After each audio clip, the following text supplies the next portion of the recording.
welcome to the session number 4. In the session number 4 we are going to discuss about the constant, what are the basic types of constant, variables, keywords and scan of function. First we are discuss about the constant. जब programming की बात करते हैं तो वहाँ पर constant एक keyword आता है। उसके बाद कांस्टेंट क्या है, सबसे पहले देखिए constant what is the constant. Constant is identifier which value can't be changed throughout the execution of the program। Means जब भी अगर आपने किसी भी कांस्टेंट की वैल्यू एक बार सेट कर दी तो होल प्रोग्राम के कंटिन्यूस पूरे लाइफ साइकिल तक जब भी प्रोग्राम हमारा एग्जीक्यूट होगा उस पूरे ड्यूरेशन में कभी भी उस प्रोग्राम की वैल्यू चेंज नहीं होगी। मीन्स जो भी आपने कांस्टेंट सेट किया इस कांस्टेंट की वैल्यू चेंज नहीं होगी। In the C language 4 types of constant are available. First is integer constant, second is float constant, floating constant, character constant and the string constant। first we are discuss about the integer constant। integer constant क्या है, ठीक है। it must have at least one digit। means integer constant में हम किसी भी digit की value को फिक्स करते हैं, ठीक है। it should not contain a decimal places। means कोई भी integer constant में decimal place लेवल नहीं हो। इट कैन बी पॉजिटिव और the negative value. Means integer constant अगर हम बात करें तो पॉजिटिव वैल्यू और नेगेटिव वैल्यू भी हो सकती है। Use of blank space and comma is not allowed between the real constant. Means अगर हम कोई भी कांस्टेंट इंटीजर कांस्टेंट डिजाइन करें या क्रिएट करें तो blank space and comma are not allowed in the real integer constant. Such as example जैसे 1990 is the integer constant, 194 is a integer constant. Means -349 it -394 it is the integer constant। second is the float constant। float constant it must have at least one digit, it must have decimal point which may be positive or the negative। Means जब भी हम float constant की बात करते हैं तो इसमें हमारे पास निगेटिव वैल्यू और पॉजिटिव वैल्यू दोनों आ सकते हैं, ठीक है। Use of blank space and comma are not allowed between the real constant. Means जो भी कांस्टेंट हम इसमें डिजाइन करेंगे इसमें कॉमा या फिर स्पेस अलाउड नहीं हो, क्योंकि स्पेस भी हमारे पास कांस्टेंट है लेकिन ये फ्लोट कांस्टेंट नहीं है, ट्रेड किया जाएगा, ठीक है। तो इसलिए जब भी हम कोई भी फ्लोटिंग कांस्टेंट यूज करते हैं तो उसमें हमारे पास कोई भी ब्लैंक स्पेस या कोई भी कॉमा अवेलेबल नहीं होना चाहिए, ठीक है। जैसे such as +194.143 is the float constant, -416.41 is the float constant. Third constant is the character constant. जब हम करेक्टर कांस्टेंट की बात करते हैं तो करेक्टर में हमारे पास क्या होता है कि कोई भी एक अल्फ़ाबेट, सिंगल करेक्टर अल्फ़ाबेट, ठीक है। अब सिंगल करेक्टर सिंगल कोट्स में कोई भी सिंबल अगर आप एक लिखते हैं तो हमारा सिंगल करेक्टर कांस्टेंट ट्रीट किया जाता है। इट इज सिंगल अल्फ़ाबेट और डिजिट और special symbol enclosed in the single quotes, ठीक है। कोई भी करेक्टर अगर आप किसी भी करेक्टर को आप सिंगल कोट्स में यूज करेंगे तो as a character constant treat कर लिया जाएगा, चाहे वो करेक्टर हो या करेक्टर एज ए ना हो। जैसे अगर आप इंटीजर भी है, नंबर भी है, तो अगर नंबर को भी आप सिंगल कोट्स में यूज़ करेंगे तो as a character constant treat करेगा। मैक्सिमम लेता आप करेक्टर कांस्टेंट इज़ 1।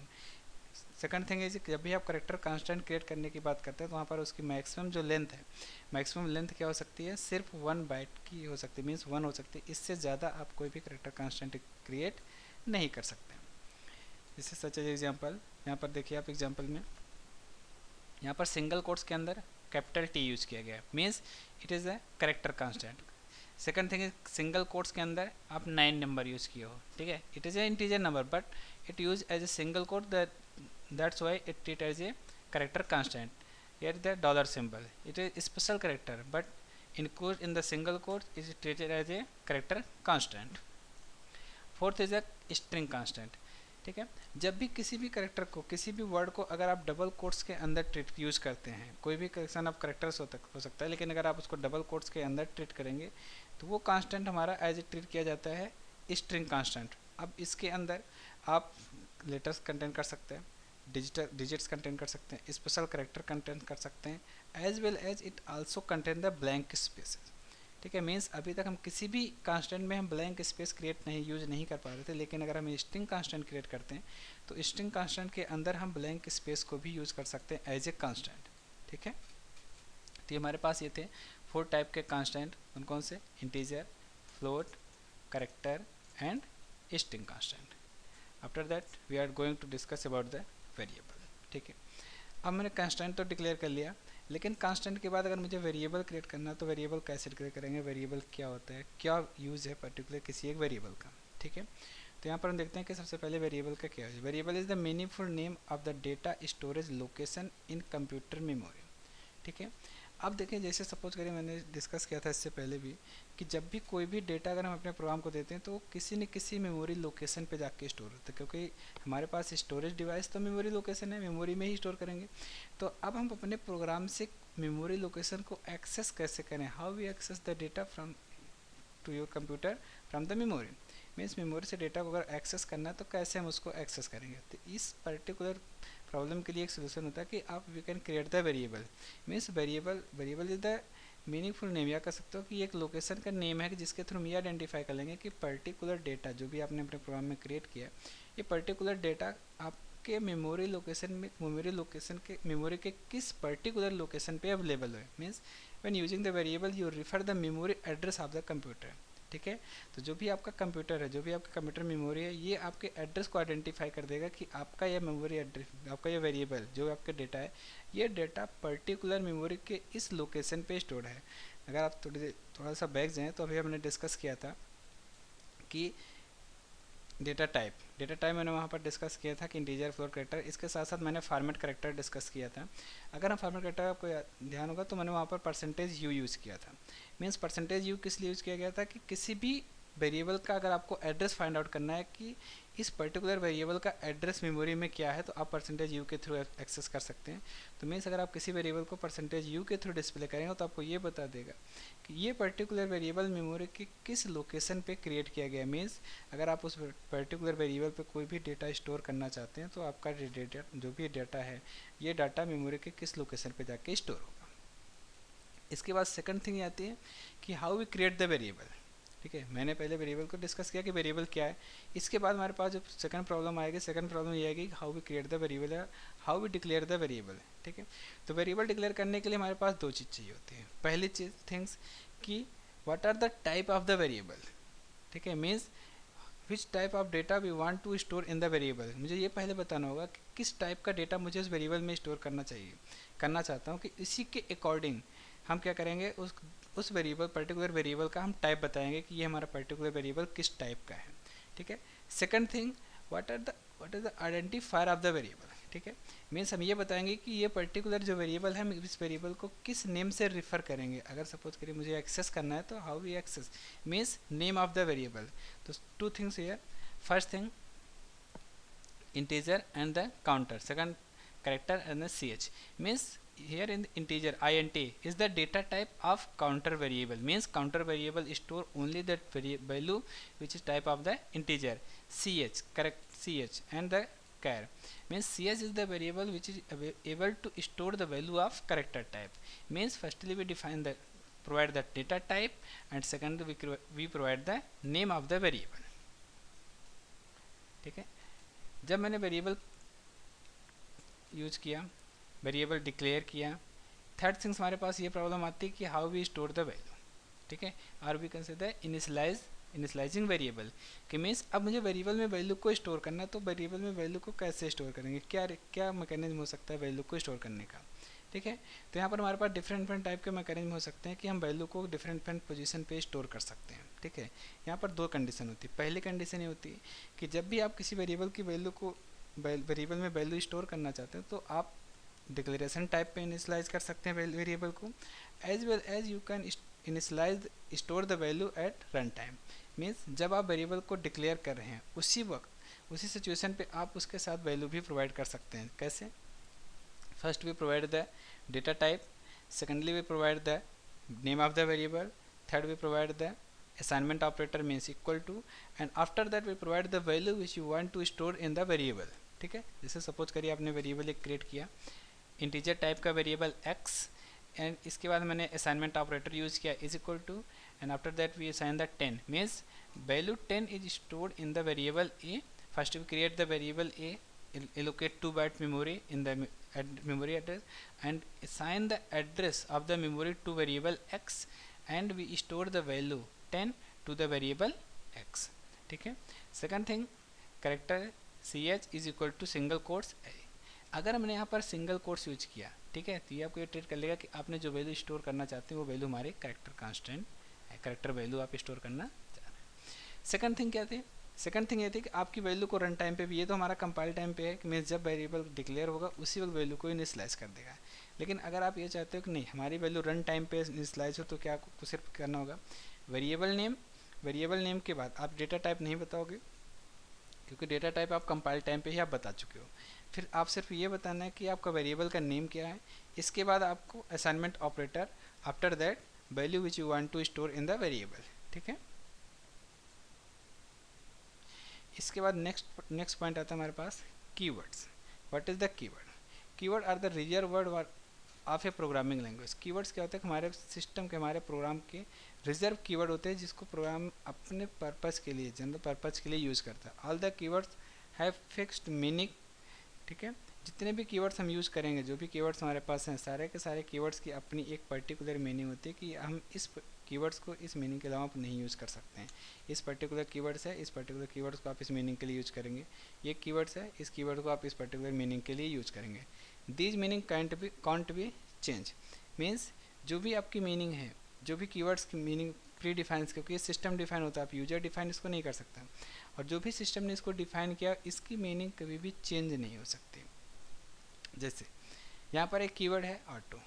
ठीक है, ऑटो कीवर्ड है, तो ऑटो कीवर्ड की जो भी मीनिंग सिस्टम ने फर्स्टली डिफाइन की होगी, जो पहले डिफाइन किया होगा, वही मीनिंग हमारे पूरे फुल प्रोग्राम तक चलेगी कि आप कहीं भी इसकी मीनिंग चेंज नहीं कर सकते। Break, case, character, constant, continue, default, do, double, else, enum, extern, means they are the different types of the variable. Where is the size of keyword. ठीक है, यहाँ पर एक कीवर्ड ऐसा है कि जो एक कीवर्ड हमारे register, return, short, sign and size of. ये कीवर्ड हमारे पास एक यूजफुल कीवर्ड है कि हम इस कीवर्ड का यूज करके, जैसे अगर आप डेटा टाइप याद है तो डेटा टाइप मैंने बताया था कि हर पर्टिकुलर डेटा टाइप का एक साइज होती है। ठीक है, लेकिन अगर आपको नहीं पता है कि हमें ये पर्टिकुलर डेटा टाइप है तो इस डेटा टाइप की क्या साइज है, या सपोज करिए आपके पास एक करेक्टर कांस्टेंट या स्ट्रिंग कांस्टेंट है, आपको ये नहीं पता है कि ये पर्टिकुलर स्ट्रिंग कांस्टेंट मेमोरी में कितने बाइट ऑक्यूपाई करेगा। अगर आप ये आइडेंटिफाई करना चाहते हैं कि this particular string constant occupy how much byte in the memory, you can use the size of keywords as a argument provide the string constant। तो आपके सामने ये रिटर्न, इसका जो रिटर्न टाइप होता है वो इंटीजर टाइप का है, आपको इंटीजर टाइप में रिटर्न कर देगा कि जैसे सपोज करिए आपने लिखा ABCD, आज आपने एज ए आर्गूमेंट इसको ABCD प्रोवाइड किया, मीन्स 4 करेक्टर आपने स्ट्रिंग कांस्टेंट प्रोवाइड किया। जब इस फंक्शन का रिटर्न टाइप, इस कीवर्ड्स का रिटर्न टाइप आएगा, तो रिटर्न टाइप आपको ये बता देगा कि the string constant ABCD contain the 4 byte in the memory. ठीक है, इसके बाद static, extract, switch, typedef, union, unsigned, wide, volatile and while, these are the different types of the keyword which is use for the particular meaning. Means her keywords की अपनी अलग meaning है, अलग situation पे use किया करते हैं। इसके बाद हमारे पास एक नेक्स्ट है स्कैनफ फंक्शन। ठीक है, जैसे सपोज करिए अभी तक आपने कांस्टेंट पढ़ा, कांस्टेंट के बाद आपने देखा कि जो भी वैल्यू मैंने प्रोग्राम को प्रोवाइड की कांस्टेंट के थ्रू, वो वैल्यू हमारी क्या हो गई कि वो वैल्यू फिक्स हो गई कि जब तक हमारा प्रोग्राम का सिचुएशन रनिंग कंडीशन में, उस सिचुएशन तक हम उस वेरिएबल, पर्टिकुलर वेरिएबल की वैल्यू चेंज नहीं कर सकते। क्यों? क्योंकि मैंने उस पर्टिकुलर वेरिएबल को रन टाइम, कंपाइल टाइम पे इनिशियलाइज कर दिए थे। मीन्स जब उसकी वैल्यू मैंने क्या कर दिया, फिक्स कर दिया कि अब पूरे होल प्रोग्राम तक, प्रोग्राम के लाइफ साइकिल तक ये वैल्यू इसके लिए फिक्स हो चुकी है, अब इसकी वैल्यू यही रहेगी। ठीक है, लेकिन आप चाहते हो कि नहीं, हर बार जब हम प्रोग्राम चाहें, जब भी हम प्रोग्राम रन करें, तो हर बार क्या हो, वो डिफरेंट वैल्यू यूजर से प्रॉम्प्ट करे, यूजर को एक मैसेज प्रॉम्प्ट करे, इसके बाद यूजर से कोई वैल्यू गेट करे। गेट करने के लिए यहाँ पर क्या होता है कि एक हमारा स्कैनफ फंक्शन यूज़ किया जाएगा, एक स्कैनफ फंक्शन यूज़ करते हैं। स्कैनफ फंक्शन क्या करेगा, स्टैंडर्ड इनपुट कंसोल से कोई भी डेटा, जो भी आप टाइप बताओगे उसको, उस टाइप के अकॉर्डिंग वो डेटा को फेच करेगा। फेच करने के बाद पर्टिकुलर वेरिएबल, जो भी आप डेस्टिनेशन उसको बताओगे, उस पर्टिकुलर डेस्टिनेशन पे वेरिएबल को स्टोर कर देगा। It waste till the data is entered and the return key is press. ठीक है, इसका ना जब तक आपने डेटा एंटर करना, डेटा एंटर करने के बाद जब तक आप रिटर्न की प्रेस नहीं करेंगे तब तक ही आपको वेट करेगा, लेकिन जैसे आप रिटर्न की प्रेस करते हैं, आपका डेटा जो भी आप पर्टिकुलर वेरिएबल आपने प्रोवाइड किया, उस पर्टिकुलर वेरिएबल में डेटा को असाइन कर देगा। सेकंड थिंग, एक ये चीज़ यहाँ पर यह आती है कि जब भी हम कोई भी फंक्शन यूज करते हैं, ठीक है, अभी इसको डिस्कस करते हैं स्लाइड में, यार with the use ampersand symbol. ठीक है, ampersand symbol is known as the address of operator. ठीक है। यहाँ पर देखिए, अब जब मैंने डिस्कस किया था कि जब कोई भी वेरिएबल आप क्रिएट करते हो तो पर्टिकुलर वेरिएबल मेमोरी के किसी न किसी एक लोकेशन पे स्टोर होता है, means memory address location, memory location पे। जब हम स्कैनअप फंक्शन यूज़ करते हैं तो स्कैनअप फंक्शन के एज ए आर्गूमेंट आप एम्परसेंट सिंबल यूज़ करके किसी एक वेरिएबल का नेम देते हैं। जब हम एम्परसेंट सिंबल यूज़ करते हैं तो हम ये आइडेंटिफाई कर देते हैं कि इस पर्टिकुलर वेरिएबल का नेम के एक करस्पॉन्डिंग जो एड्रेस है, मेमोरी लोकेशन है, उस पर्टिकुलर मेमोरी लोकेशन पे आप जो भी वैल्यू यूजर आपको इनपुट दे रहा है एज ए इनपुट, उस पर्टिकुलर वैल्यू को क्या करो, आप उस पर्टिकुलर मेमोरी लोकेशन पे स्टोर कर दो। अब एक एग्जांपल देखते हैं स्कैनर फंक्शन कैसे यूज़ किया जाता है। इस एग्जांपल में मैंने यहाँ पर देखिए 2 फाइल यूज की है। ये हमारे has include stdio.h, has include conio.h, ठीक है। ये हमारे 2 हेडर फाइल हैं, standard input output device and console input output device के लिए, ठीक है। ये हमारे प्री प्रोसेसर डायरेक्टिव्स थे जिसके थ्रू क्या कर सकते हैं, हम इसको प्रोग्राम को राइट करेंगे, प्रोग्राम हम बनाएंगे। यहाँ पर फिर मैंने मेन फंक्शन यूज़ किया। मेन फंक्शन के बाद मैंने यहाँ पर 2 वेरिएबल क्रिएट किया। दोनों वेरिएबल किस टाइप के हैं, इंटीजर टाइप के। अब यहाँ पर देखिए कि दोनों वेरिएबल की वैल्यू मैंने इनिशियलाइज नहीं की, ठीक है, सिर्फ मैंने वेरिएबल को डिक्लेयर किया। मीन्स हमने इसकी वैल्यू को क्या किया, रन टाइम पे इनिशियलाइज किया। मीन्स जब हमारा प्रोग्राम रन होगा तभी वैल्यू इनिशियलाइज होंगे।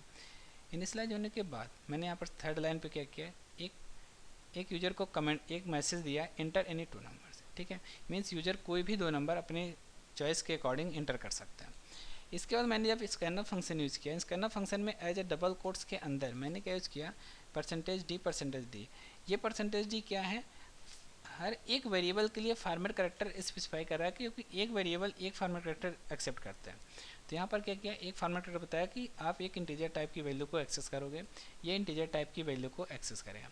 और first %d store the value in the variable a and second %d store the value in variable b, ठीक है। इसके साथ साथ मैंने यहाँ पर %a एंड %b यूज किया, means address of variable a and address of the variable B.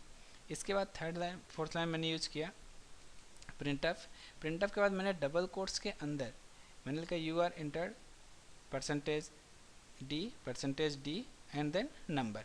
उसके बाद मैंने कॉमन लगा के variable a and variable b बताया।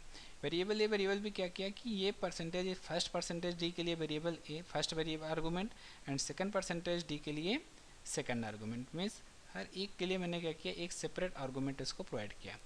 अब यहाँ पर देखिए मैंने इन 2 फाइल का यूज़ क्यों किया था। यहाँ पर 2 फाइल का यूज इसलिए क्या किया क्योंकि मुझे इस particular function printf function and scanf function की डेफिनेशन नहीं पता है कि ये पर्टिकुलर फंक्शन किस टाइप से वर्क करेंगे, इसका टाइप क्या होगा, कैसे, how they work perform the task, ठीक है। तो इनकी टाइप जो इनका फंक्शनलिटी है, ये फंक्शनलिटी हमने डिफाइन किया हुआ है किस फाइल में, stdio.h नाम के हेडर फाइल में फंक्शनलिटी इसकी डिफाइन की गई है। इस फंक्शनलिटी के अकॉर्डिंग जब भी अगर मैं इस फाइल को हटा दूंगा तो यहाँ पर एरर आएगी कि फंक्शन स्कैनर का function printf do not have prototype. Means function का प्रोटोटाइप क्या होगा, क्या फंक्शनलिटी होगी, ये नहीं पता चलेगी। इसलिए अगर या तो हम अपनी खुद का फंक्शन बनाएं या फिर हम अगर प्री डिफाइंड फंक्शन यूज़ कर रहे हैं तो पर्टिकुलर प्री डिफाइंड फंक्शन के अकॉर्डिंग कौन सी हेडर फाइल यूज की जा रही है उस हेडर फाइल को हम इंक्लूड करें। इसके बाद आपको do it yourself, means input 2 number, print the addition, subtraction, multiplication and division. Means आपको प्रोग्राम करना है कि जिसके थ्रू आप रन टाइम पे 2 वैल्यू इंटर करिए, 2 वैल्यू के बाद एडिशन करिए, subtraction, multiplication and division, input the principal rate and time, print the simple interest, ठीक है। Thank you.